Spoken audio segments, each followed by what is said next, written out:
Yo, Tommy. Hey, Raptors are in town, okay? So listen up.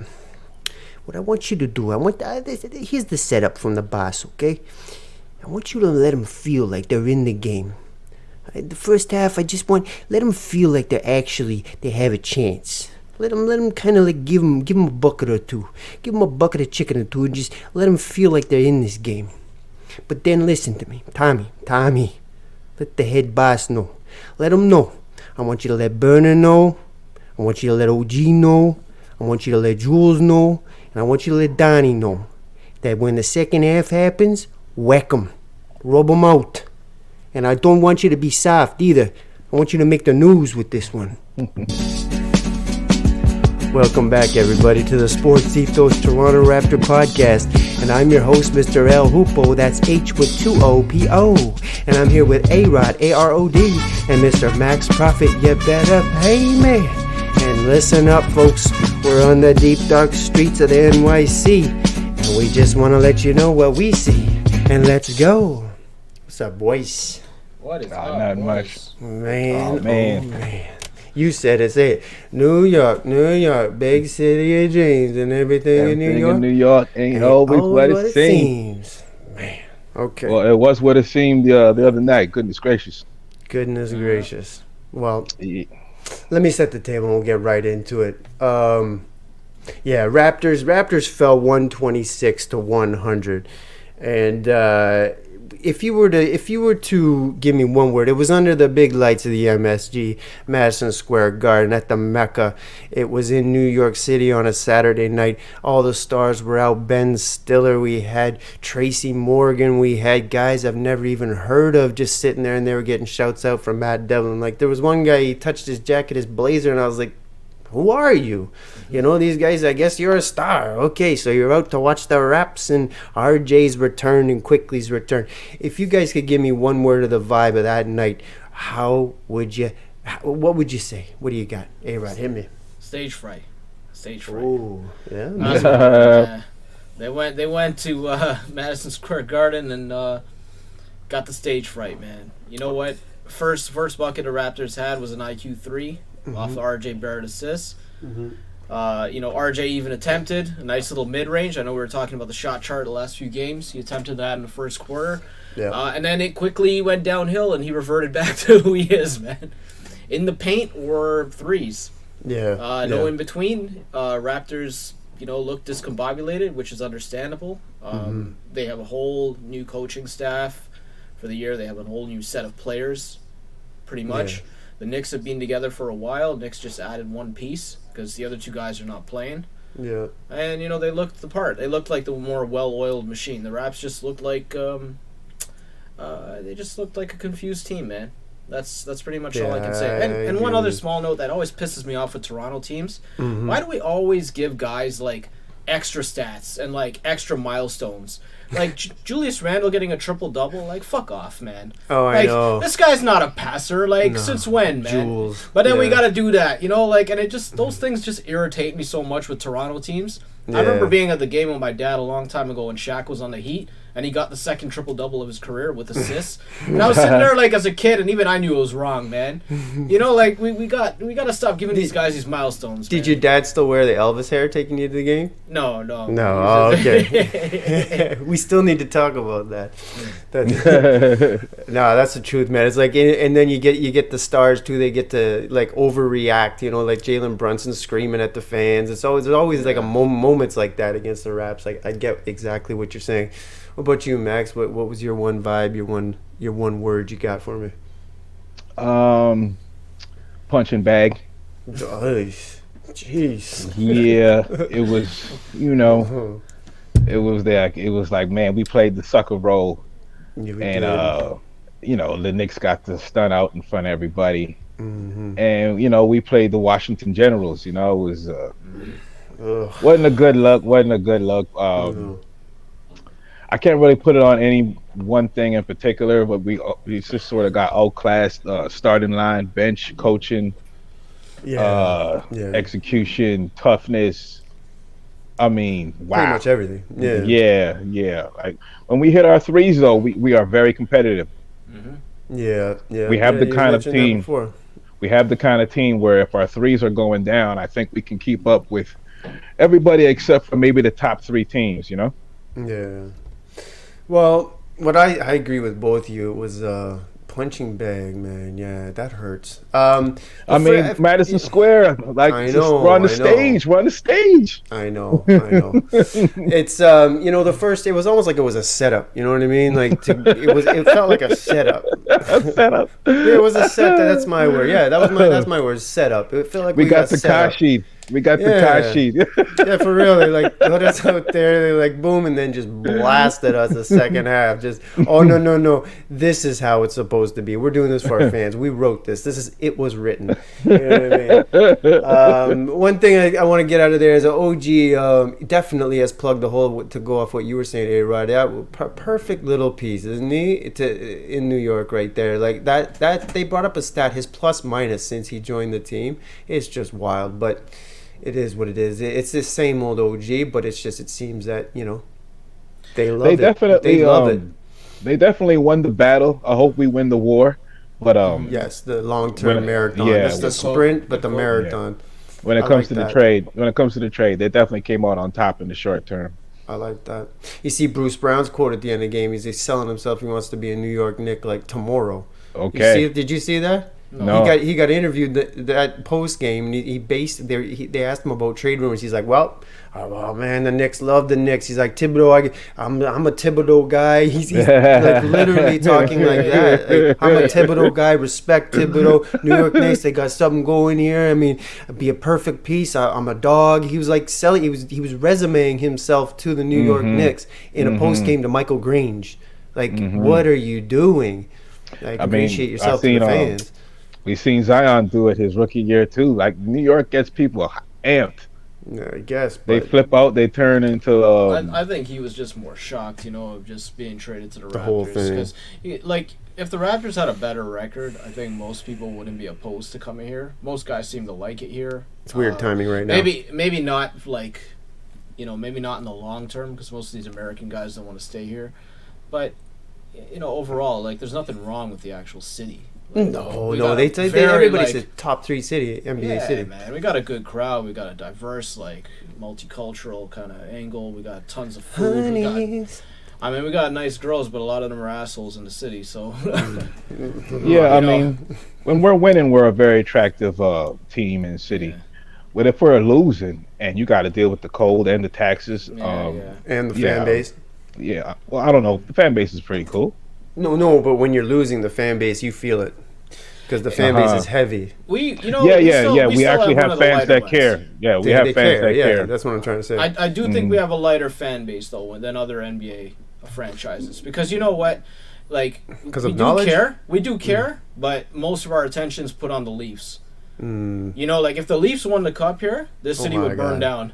Oh, I know what I'm doing. If you think the Raptors winning was crazy, no. The Leafs, you wouldn't even have a city tomorrow, man. This shit would look like Walking Dead season 7 out here, man. I've always had a plan in the back of my head of what I'm gonna do the day it's gonna be like the LA riots. I know what 2 stores I'm going to. I'm not gonna say it on air right now, but I know where I'm going, what I'm getting, what I'm taking, and what I'm bringing home. In a matter of 45 minutes, I'll get it done. The Leafs better hurry up because the city is splitting into younger fans that are just Raptor people and older fans like us that are grew up in that Leaf tradition. That Leaf dominance isn't what it was when we were younger. You know what I mean? It'll always be here. I kind of disagree. It's in the blood. It's like it's family. It's lineage. I feel like it used to be. I feel like it used to be, but I don't feel it like that nowadays. I feel like the Raptors are really making inroads into being a very, very popular team. Oh, I agree with you on that. 100%. Yeah, no, I think 100%. We have that for sure, man. Yeah, but the Leafs, the media pressure on the Leafs is absolutely insane compared to the Raptors. Yeah, when you talk about media pressure, of course. I'm talking about in the streets right here. What it really is. What it really is, I feel like the Raptors are really slowly taking some of that market share away from the Leafs. Yeah, I could agree with you on that. I kind of get your point now. I see what you're trying to say. Yeah, it has changed. The balance of power has definitely shifted, in this city. I don't know about the country, but in the city. No, for no, sure. no. In the city, just the city. Yeah, Yeah, I definitely. think the younger generation is not Leaf crazy like how we came up. Even if you didn't like the Leafs, you still followed them when the playoffs started. You were still amped. You were still in the bar. You know what I Yeah, mean? yeah, Yeah. I yeah, don't think the younger generation has that kind of attachment to the Leafs. Like, I think the Raptors are slowly trying to take that spot right there. yeah. Well, is there anything else from that game you boys noticed you want to bring up, or do you just want to Yeah, I get? just want to talk a little bit about the Knicks, actually. Just a Let's couple of do it. things, a couple small things. The Knicks weren't exactly a great defensive team over the last couple of years. Every time you'd watch them, they'd rarely force turnovers, right? And come to think of it, now they still don't actually force a lot of turnovers. If you take a look at their stats, they're pretty much the same thing, right? But if you look at the way that OG has impacted the team, if you forget about all the plus minus and you just go to strictly to the eye test, Yeah, it's very difficult for teams to actually run certain plays on them and run screen and rolls, run those like cutting actions, and he's there. He's there making the shots more difficult and more challenging, right? I think it was in our game. I think it was first quarter. It might have been like RJ trying to bounce pass to Jonte Porter going down the lane, and he went there and he just made the shot extremely difficult, and it turned into a fast break opportunity for the Knicks, right? Now you won't see that on the box score. You'll just see like an 0 for 1 for a field goal, right? But that doesn't tell the story, right? that's what he does. So it was, you know what, it's good for OG. I'm happy for him, man. I honestly didn't want him on this team anymore. I'm not going to deny it. He's just not my type of player, but I'm happy to see him succeed elsewhere. Man, I 100% agree with you. I'm happy to see him smile. I'm happy to see him play. I'm happy to see him get his time. Thibodeau's giving him 40 plus minutes every single night, and it's Yeah, funny. the trade woke him up. Yeah, When yeah. he was on the Raptors, he was getting lackadaisical. He was getting lazy. He was getting comfortable. The trade, you can see it. Like he's playing like right. he did when Yeah. he was on his way up. When he was, everybody was talking about OG, and then he got comfortable. And we got rid of him, and then now you see him back in that space when he was one of the younger Premier players. guys. Yeah. You're one of the younger players you would bet on. Yeah, yeah. Well, yeah, absolutely. And Thibodeau loves him. If Thibodeau Well, loves Thibodeau's you, wearing him out. already. You Yeah. like these athletes need to recognize these teams don't care about you. You need It's to funny. understand. Somebody brought it up to Thibodeau. They're like, you've played him 40 plus minutes, 4 games straight. And Thibodeau's like, yeah, he came from Toronto. Like basically trying to say that he's used to it, like with Nick Nurse. But Nick Nurse never did that to him. They went back and they said, actually, no, they still never did it this much to the poor guy. They were comparing him to like Luol Deng, man. You remember how he wore out Luol Deng so bad? He sure Like, did. He wore out everybody. There's not one player he didn't wear out. There's not one player he didn't try and wear out. No, Yeah. no. Well, speaking of wear out, boys.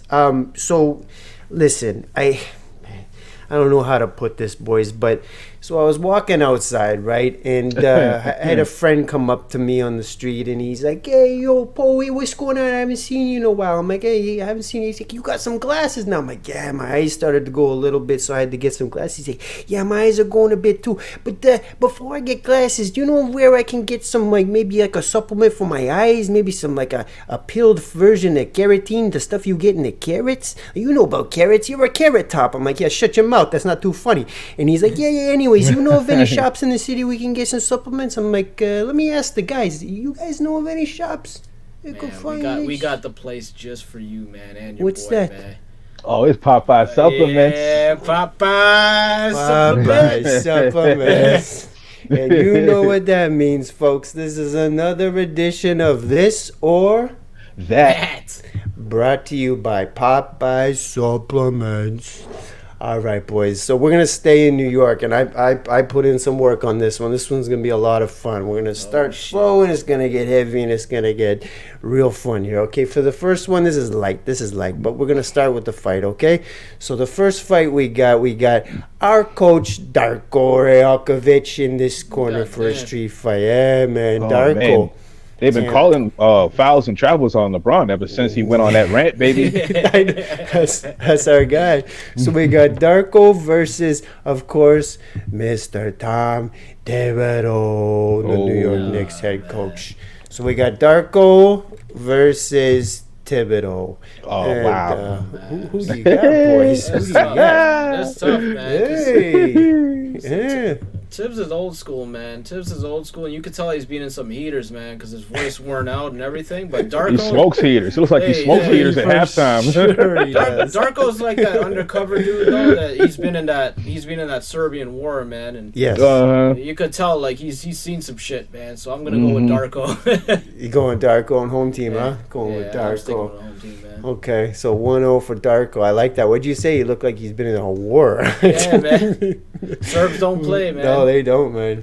All right, 1-0 for Darko. Who do you got, Max? We got Tom Thibodeau or Darko Rakovic. Oh, wow. I got to shout out Thibodeau first because I love miserable coaches. He's one of the coaches I root for. He's just so miserable. He's a football coach trapped in the NBA, and That's actually him and the Van Gundys are just forever miserable. I just love rooting for those guys. They suck as coaches, but man, they're funny watching those dudes. So funny. But always I'm going for the hometown guy. Man. And you never mess with Eastern Europeans, man. You just don't do that, man. No, I'm with you. That whole part of the world is tough. Absolutely, man. So that's 2-0 for Darko. I like how you describe it. He's just a miserable old man. Like, I guarantee underneath that suit right there, it's a yellow wife beater tank top. That's just. It used to be Fruit of the Loom white, but then on an XXL, it's got yellow, it's yellow, bro, with a little bit of blood from an incident. He just calls it the incident. I thought you were gonna say it was yellow when or it was white, and he went on vacation to Caribbean, man. He put on the sunscreen, and it just got caught on there, and he never washed it. No, it's yellow because he's lazy, and it's got a little bit of blood on it because he had an incident with the old lady, and he doesn't like to talk about it. He's one of those guys who comes to the screen door in the cops back in the day. Bad boys. He comes to the screen door at that white beater. And then they look at his TV, he's watching an old VHS of Cops. He loved that show, Cops, for sure, just yelling at the TV. Like, oh, get him, boy. Oh, yeah, he's one of those. They're coming to get you. They're coming to get you. Dirty old man. Well, no, it's not even a question. It's I'm riding with Darko 100%. Yes, sir. I like both your takes on that. You don't fuck with the Eastern European, absolutely not. Because this guy too, like this guy, he just overeats, and this guy could go weeks without food. Weeks. Darko could go weeks without food and still whoop your ass. So Darko 3-0. That's an easy sweep. All right, so I knew that would be a nice little start. Now this one popped on me while I was running. I'm like, how do I do the parties? How do I do the party segment? Well, you know what? New York is a party city. New York is the city that doesn't sleep, as we know.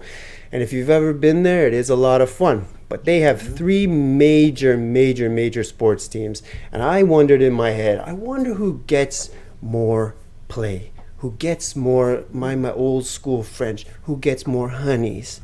Who has more fun in the city?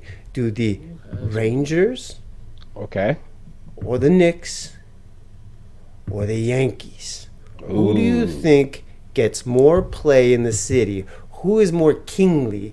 Who gets more ass? I'm trying to ask. I thought you were gonna mention the Islanders or the Mets. Man. No. I was gonna put the Mets. That's funny you say that. I was gonna put the Mets over the Yankees because I can't stand the Yankees. But at the same time, this is a Toronto podcast, so I don't want to. I was actually gonna do that, but let's just keep it brand name here. So Rangers, Knicks, Yankees.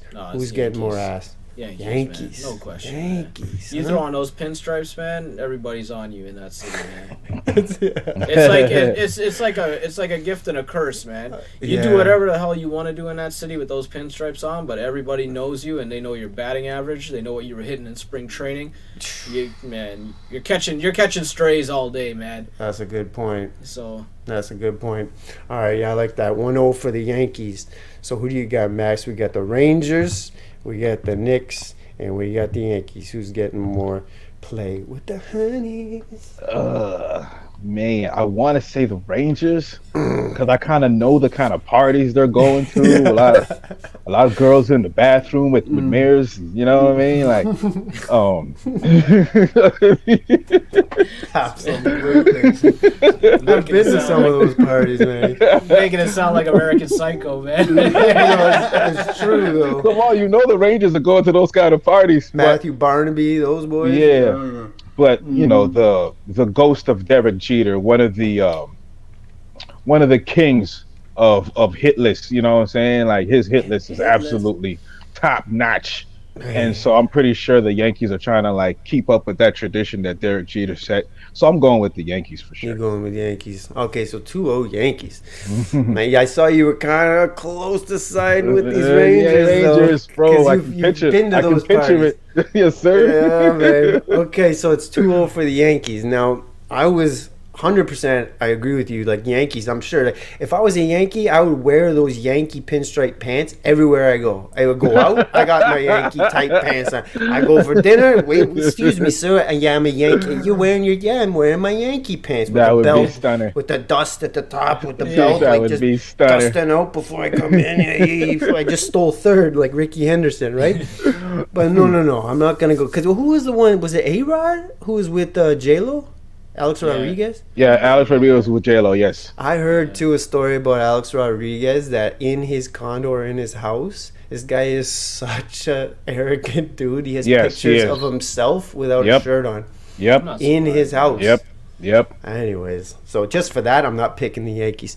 So who I am going to pick is between the Rangers and the Knicks. I thought the Knicks, I'm going to go with the Rangers. And the reason I'm going to go with the Rangers is because they had Mark Messier.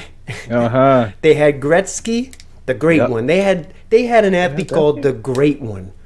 Anybody that gets the name the Great One, just they puts did have a Gretzky. it puts like just a twilight over you, right? And you're in New York, and I just think that party with the mirrors, like you were saying, Matthew Barnaby, Mark Richter, like it's just I don't know. I just have a feeling that they're getting just tremendous, like as Donald Trump would say, tremendous ass out there in New York. I think Donald Trump might have been at a few of those parties. I mean, shoot, Epstein too. Epstein, and what's his name too? The owner of the Knicks now, supposedly. James Dolan. He's ran into some trouble. Oh wow. So we'll go. It's two for the Yankees, one for the Rangers, and I salute the Knicks. I'm sure the Knicks are having a good time as well. Yeah, without a doubt. All right, this one here, boys. This one's fun. This one I took a little time on. So imagine. Okay, let me set the table first. Imagine Scorsese comes up to you and says, "Listen, A.Rod, listen, Max P, I'm gonna produce the documentary of your life." Okay, an hour and a half. I'm gonna produce it. All right. It's unbelievable already, man. Okay. All right. No, but it's beautiful though. Okay. So, but he says to you, okay, I'll do everything, the visuals, everything, but the music, you have to tell me who is gonna produce the instrumental on the intro, and who's got the credits. Okay, and we got the list right here. So first, the options you have are DJ Premier. Mm-hmm.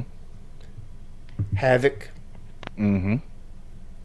We have Chef Raekwon, Swiss Beats, Easy Mo B Baby, Q-Tip, RZA, Alchemist, Large Professor, or DJ Muggs. And a lot of people don't know DJ Muggs was born in Queens. A lot of people don't know that. DJ Muggs was born in Queens, so he is actually from New York. So who's got the intro to the documentary of your life? It's just an instrumental. There's no vocals. It's just instrumental. It's just the music. And who's got the credits? You pick two. Who's got it? A-Rod, you want to start? Who do you got? Intro RZA. Ooh. No question for me, man. RZA. Like, I love everything Wu. So many classic albums. Just the samples alone this guy uses. That's perfect for me and my personality. Throw on some old Asian kung fu movie right in the beginning. Just See, that's what I want, the description of it. So you got lead it right into my life. And then for the credits, yeah. Who do you got? do I have to pick somebody else? Well, hey, if you want to do that, I was just giving you I'll options. double up on RZA, man. Oh, I don't even care about the rest of the guys. No disrespect. I like Premier a lot. I like Havoc. I don't really care about Swizzy. Alchemist is underrated. The rest of the guys, like, they're good, but no, I gotta go RZA twice. So you go RZA on both. Yeah. All right, Max P. What you got on your intro to your life, doc, and the credits? And hold on, before you start, no, I was gonna put guys like Evil D, and I was gonna put Prince Paul and stuff like that, but I had to stop because the list is too large in New York City. So sorry. Yeah. Let's go with the list. Let's run the list one more time because this is a great list of producers. All right. So first we got DJ Premier. Then we have Havoc. Then we have the Chef Raekwon. Then we have Swiss Beats, Easy Mo B, Q-Tip, RZA, Alchemist, Professor, Muggs. If it's something you can't understand. Oh man, Killer Man. I got the Psycho Realm on today, actually. Hand on the pump. Sawed off shotgun. Oh my goodness gracious, man. Yeah, a lot of people know it's from Queens. There's a lot of people from Queens. I mean, shoot, Queens and Brooklyn got so many folks that are born there and then move somewhere else. It's crazy. Yep. But I'm gonna go with the intro. I'm gonna go with. It's got to be the RZA. Oh, you both went RZA. He raised us. Like he raised us. Like what are we supposed to do? Like the RZA is so heavy when you think about it. Like that's when we started to like think about stuff. You know what I mean? No, you're right. The RZA was there, like to provide the soundtrack. Yeah. And then with the outro, I'm gonna go the credits. Yeah, the credits. I'm gonna go with Havoc. Ooh. The infamous album and the Murder Music album, even though Alchemist was starting to come in there around those times, but still Havoc was crazy in that era right there. Right after that second album, Havoc turned into a monster. Yeah. Do you know that too at the start of Shook Ones that that was the gas stove.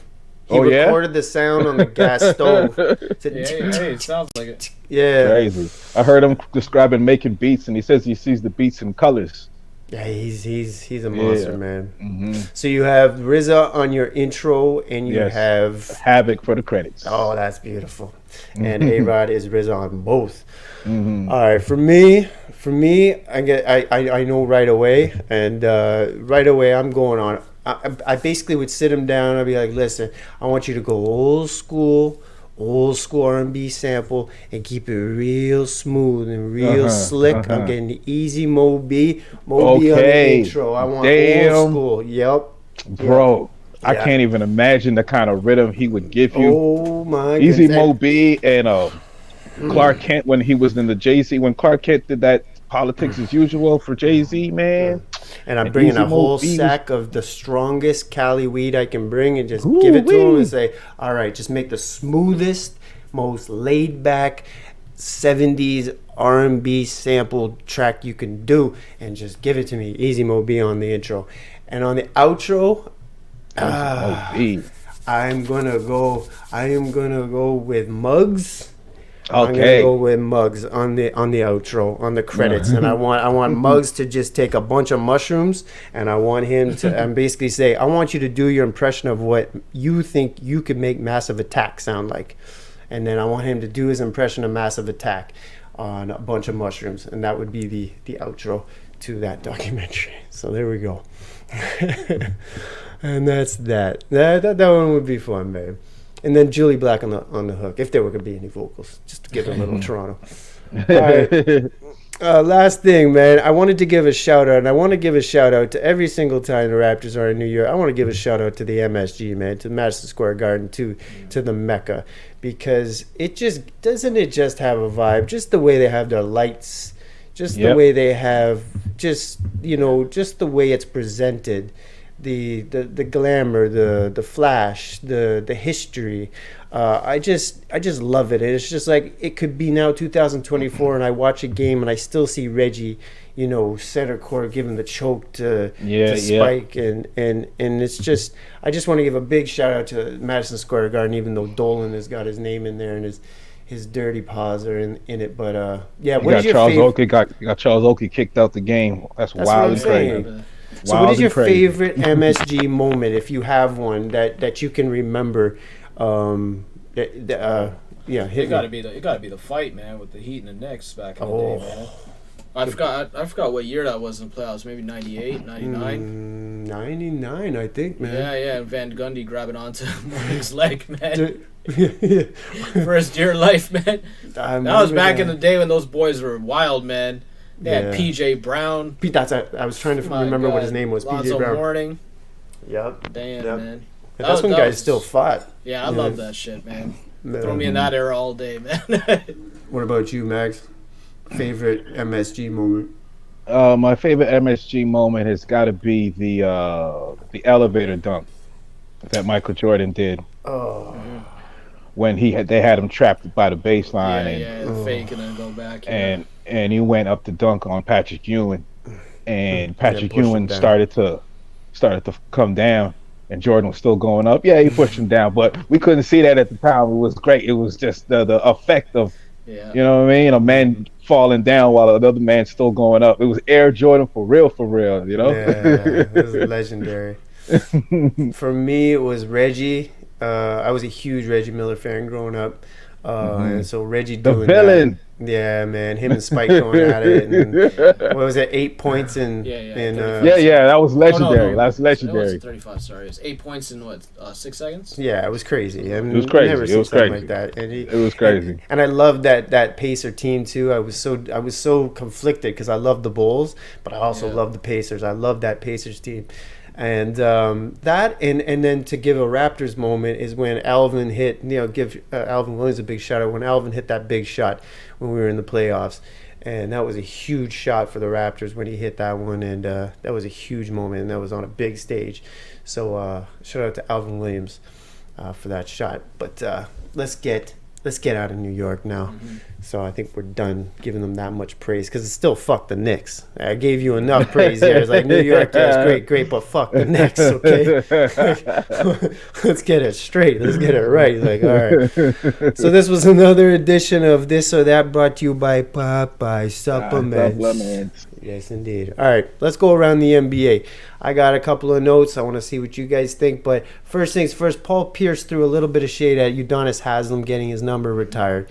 And what is Paul Pierce? What is your problem, man? I see you on a podcast wearing sunglasses inside. Like, what is your problem, man? On a podcast, and now you're throwing shade at Udonis Haslem for getting his number retired. Like, do you guys see that? Yeah. No, I didn't see man. That. Come on, man. But it doesn't surprise me, though. It doesn't surprise me. It's crazy, guys still going at it in retirement, but hey, that's what it is, man. He just doesn't like stop. Isaiah still likes to talk about MJ all the time, man. Yeah. Isaiah's a hater anyway, so. Yeah, and I mean, and Haslam's like, he's a tough guy. Everybody respects him. But he's easy to pick on if you're brave enough to throw that shot, right? So I guess you can look at Paul being brave. Here comes sloppy Paul Pierce stumbling into the room, you know. He's like a drunk uncle, isn't he? He's like one of those guys, you know. Yeah, he is. You can count on him to say that inappropriate thing and make things awkward and you know. Yeah. I mean, look what he did at his work, man. He just yeah, exactly. I mean, he had a good time, man. This man was wilding out. What? Anything else? I was going to talk about Bagley. He had 2 straight games with 20 and 10, but then today Gafford came back and started, and Moneybags went back to being Moneybags. So I don't know. Is there anything else you guys saw around the NBA you want to bring up that caught your eye or caught your heart? What are we thinking about right now? Yeah. Phoenix getting it together. Yeah, that's Oh, true. yeah? Slowly but surely, yeah, they're getting it together. See, as soon man. as I gave up on them, they started to get it together. Ain't that something? Yeah, they need a little bit of time to get together and play games because a lot of these guys are just injured for so long. It felt like it was like Brooklyn Nets 2.0. And Grayson's been killing it. Yeah, I hate that guy though. I like Grayson, man. I like can't Grayson. look at him, man. I can't look at him, man. It's In fighting college, he material was right one there. annoying. Yeah, in college, he was one annoying piece of shit, though. Holy. Man. Still to this day, man. I can't believe people aren't more annoyed with him, man. Remember what he did to Gary Payton 2 years ago? What did Gary you do? Payton's son when he pushed him in the air. Yeah, but he didn't really. do that No, on purpose, no, though. man. Anybody that knows if you play ball and you go up and somebody touches you like that, that's a man. No. I can't let that go, man. Nah. If I was GP's teammate, I would have kicked this guy in the throat. I don't care if I get 10 games. I think man. I think it's his rep that made it seem like, okay, you're not getting a pass for that type of thing. Yeah, He has he's a the bad type rep. of dude. You're not. Yeah, He has a bad rep, and I don't knock anybody that doesn't give him the benefit of the doubt. I mean, he earned that, Yeah. But so far, he hasn't got. So far, nobody punched him in the face yet. Has he not been punched in the face? Or like got in a fight yet? No idea. I don't think so. No, He should have. because that would have been a meme. People would have loved to see him get punched in the face, right? Yeah. Huh. All right. Yeah. I just noticed that he's actually playing really well, and it's not because somebody's injured too. He's just playing well, and good for Grayson, man. I'm not a Grayson Allen fan, but good for Grayson. I mean, go get it. He's the type of dude that he would take play wrestling too far. You know what I mean? Like, he's that. You remember that guy who would like choke you out and like really choke you out? Like, no, dude. Like, why are you taking it this far? Come on, man. We're supposed to be boys. Like, what are you doing? And, broken arm. Like towel whip your nuts. You know what I mean? Like, no, man. Like, you could stop me from having children in the future. Like, that's not funny. Grayson. Yep, he's one of those. Yeah, he probably grew up by a hog farm or something. He got a bunch. I was watching this documentary called "You Are What You Eat" with this twin experiment, and these poor people that I don't even know why I'm saying this, but it just disgusted me. And these poor people in North Carolina live beside these hog farms, and the way they get rid of the manure and the excess urine from the hogs is they spray it. And it goes into these people's homes. It goes into their food and goes into their clothes hanging outside. And people are getting sick. And I'm like, how is this? How are you not suing the entire country for every They don't dime? even operate. They don't even operate until they got the lawyers saying nobody can sue you in this state. That's how they move. So I was just disgusted, man. That's disgusting. I almost didn't want to do the pod because of that. Like, it really grossed me out. And I'm like, no, I feel sick. Like, I feel sick to my stomach. These poor people, man. And they do it in these poor neighborhoods where people don't have enough money to get a lawyer to be able to fight this.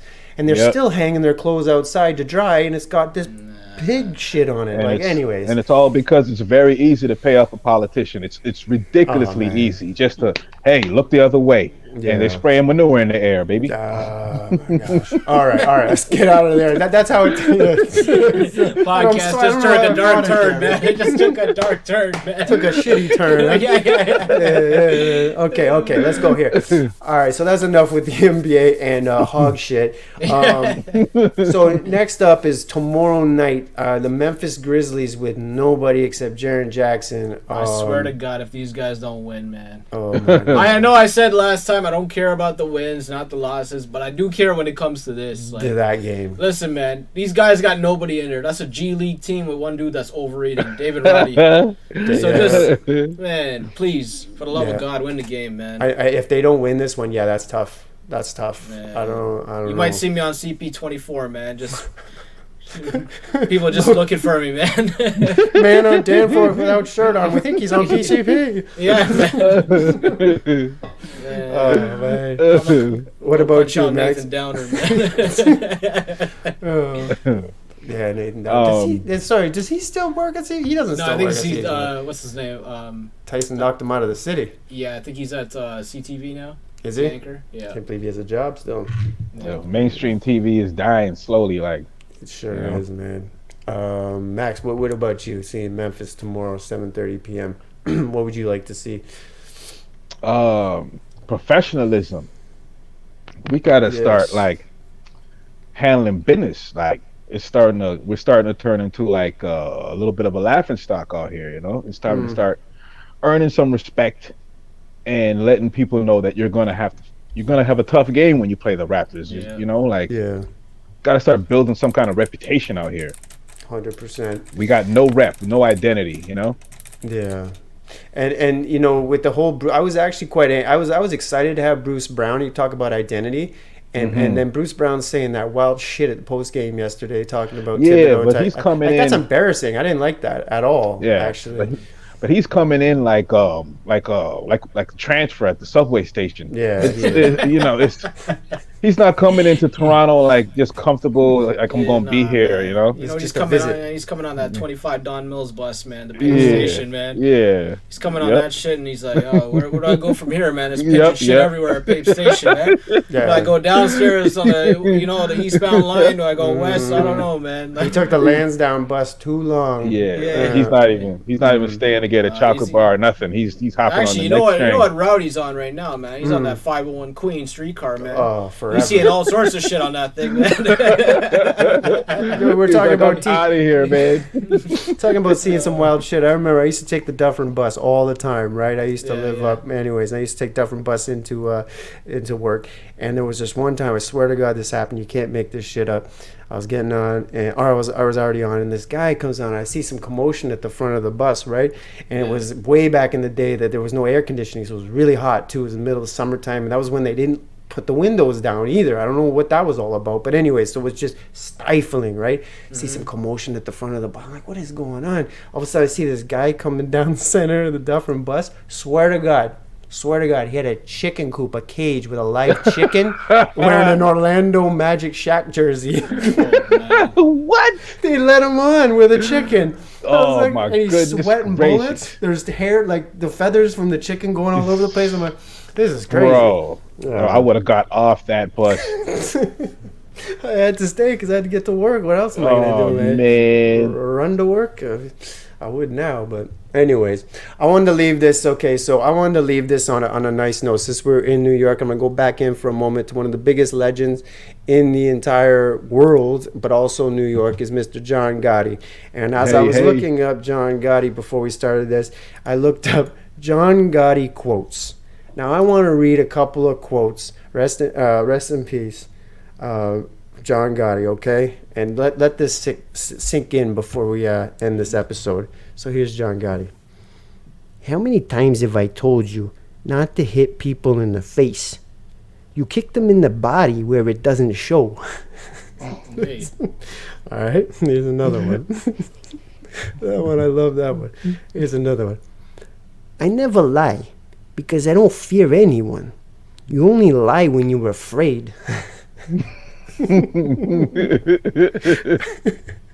Here's another one. I told her once I wasn't good at anything. She told me survival is a talent. And the last one. My Lord told me a joke, and seeing him laugh has done more for me than any scripture I will ever read. This guy doesn't even make sense on that one. That was one where it just sinks in. Is like, what'd you just say, John? Well, he was definitely the boss when he said that last one. The boss. Yeah. The boss. Anyways, boys, let's give a big shout out to our new listeners all around the world. Australia is popping off. Japan is popping off. China is popping off. Iran is popping off. We're all over the world right now. Hey, shout out to Iran, man. Yes. So thank you. Hey, cool. if we're building Raptor fans around the world right now, new Raptor fans, stick with them right now, because these three guys you're looking at the screen right now, Max, A.Rod, and myself, we've been through the trenches. We've gone to war with this team. We've sat through the softest basketball you could ever imagine and the hardest games where it was painful to watch, where you barely watched it, but you still watched it. It's going to get better. It's going to get better. I can promise you that. Oh, for sure. The Raptors don't settle. It might get ugly, but we don't settle. We don't settle. All right, boys. Until next time. This was another episode of the Sportitos Toronto Raptor Podcast. And if you see a little heart, that means like, so hit it. Like I told you last time, that affects us. And that makes this show go above all the rest. And all the rest end up going below us. And that's where we're trying to go. We're trying to reach the top. And then mark my word, we will be at the top. And you better feel me.